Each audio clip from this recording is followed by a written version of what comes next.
this week, as we continue talking about stewardship and how the church has changed lives, I have the Wiles family with me.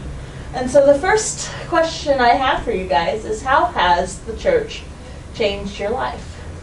I think for the most part, just seeing everybody kind of come together and work together on being disciples, and the church is more than just a place that you come and listen and learn.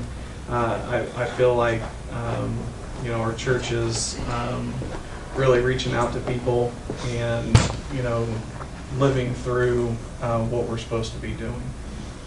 So I think also for us, Eric of course grew up here, and we moved back here shortly after we got married. We looked for a long time for a church that accommodated us both. And we grew up in very similar churches, but a little bit different.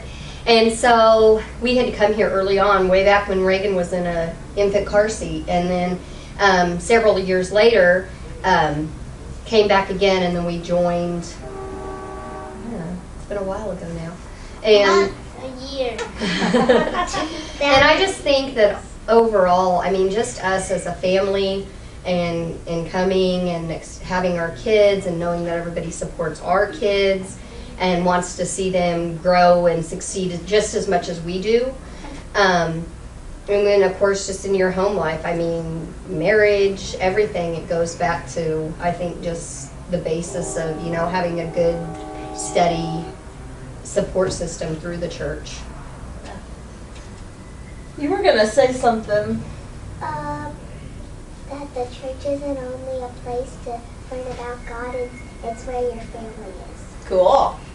That is very true. You guys had shared a story about the kids and a situation that had happened at work. Would you share that with us? Sure. There was a lady where I work, and she had gone through some really hard times. They basically had everything taken from them, and were just going through some really hard times. And I came home one night, and as my mom was cleaning out things, we were kind of finding things that we could donate to her and her husband. And I shared this story with the kids, and they both were very concerned about it, in Creighton especially, Reagan too. But they just really wanted to help, and Creighton kept saying, well, Mom, he kept referring back to the church home and the church members and saying that, Mom, can't we help her through the outreach program at church, and can't we donate to help? And it was just really touching, because it's like, wow, they get it, I didn't plant any of those ideas in his head. This was all just from the outreach program and just church in general and their schooling, and I was just really proud of them both, because they knew that others needed help with things. Do you want to say anything about that? Yeah. Do you remember that situation? Kind of. Yeah. I wanted help because if we were ever in that situation, that I wish people would help us. yeah, and I think that it's very important for not only us as our generation goes through, but we've got to make sure that we're passing that down. And I really appreciate the food pantry and the things that we're doing here in the church with the outreach, with the playground, with that type of stuff, because we've got to make sure that we're passing that down to the next generation, because if not, then it's going to become a thing of the past. Yeah. And I really feel like with some of the outreach programs that we've done, you can tell it's touching people's lives, and that's what it's about, and doing our part to make sure that we're helping. And it sounds like you're seeing the things that we're doing here as a congregation come alive in your own household and in the lives of these guys. Yep. And that's a good thing. Yeah. Yes. Well, you've shared about some of the things that we're currently doing. What is your hope for the future of this congregation? You know- Do better. What do you mean by do better? Get more jobs to do. I think and help more people. Like go do more outreach stuff. Awesome. Different people. Yeah? I think too, is seeing, because of the outreach programs that we're doing, seeing, our membership increase too, because people, like what we're doing and appreciate what we're doing and want to be involved in it. I guess that's my hopes, and hopefully it'll become contagious where more people want to join in and help. So. Well, and I think you have to keep in mind too that when we do these outreach programs, it's not for getting a pat on the back. That's right. That's right. Right. That's right. Well, and I think also it's not. Sometimes it can be frustrating. I mean, anytime you do an outreach program, like Creighton said, it's not for a pat on the back. It's for it's because we know we're doing what God's told us to do. But also, even if you can just touch one person's life, if you help 10 people through this outreach program, say, The little things and even that if just you do. one of them finds God, starts coming to church, makes a church home, It makes you a know, I mean, difference. it does. It makes a difference. Yeah. So I just want to see us keep growing, and I would love to see more kids. I mean, as always, like you said, like Eric said, they're our future, they're our history, or our, future. And we have to bring them in so that they can, at some point, take over.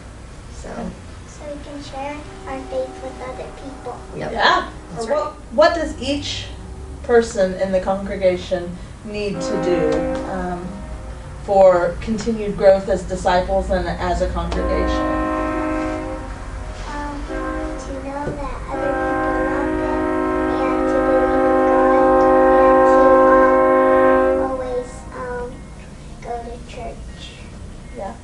So coming on Sunday mornings is important, isn't it? Mm-hmm. Yeah.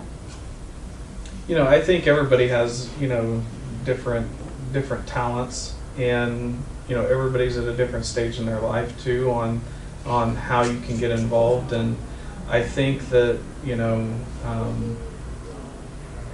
if everybody can find what they're good at and make sure that they're passing that down and utilizing that within the church is all that you can ask for. Talk to other people about what we're doing, and get other people excited about it and get them here. That, I guess that's my thought. Everybody's got a different talent, and just use your talent here in the church. So. Well, I think we've seen that again through the outreach program. We've got the women that, make the lunch. We couldn't do it without them. We got Dave that builds. Yeah, we've got Dave with the equipment and the knowledge, and, and we've got the young guys with the muscles, and we've got the women who, well, we have to tell them how to do it. And then we've got, no, but everybody has a role. It doesn't matter how young, it doesn't matter how old, it doesn't matter how much you don't know about that situation. Everybody's got it. And I know there's 3 words that come up a lot at my kids' school. It's something that's, and I love it, and I love the 3 words, and it's time, talent, and treasure.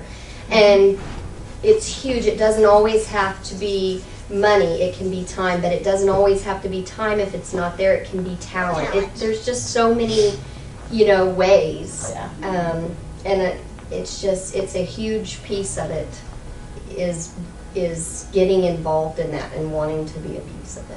And we need all of it. We do. We need it all. Yeah. And Reagan said, and Sunday school teachers too. Mm-hmm. Creighton, what do you think everybody has to do?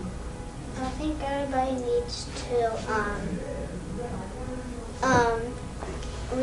reach out and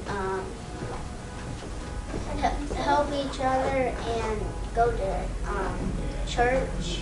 Well, we are glad that you guys are here and sharing with us, not only in Sunday mornings, but sharing with us about stewardship and about how First has changed you guys' life.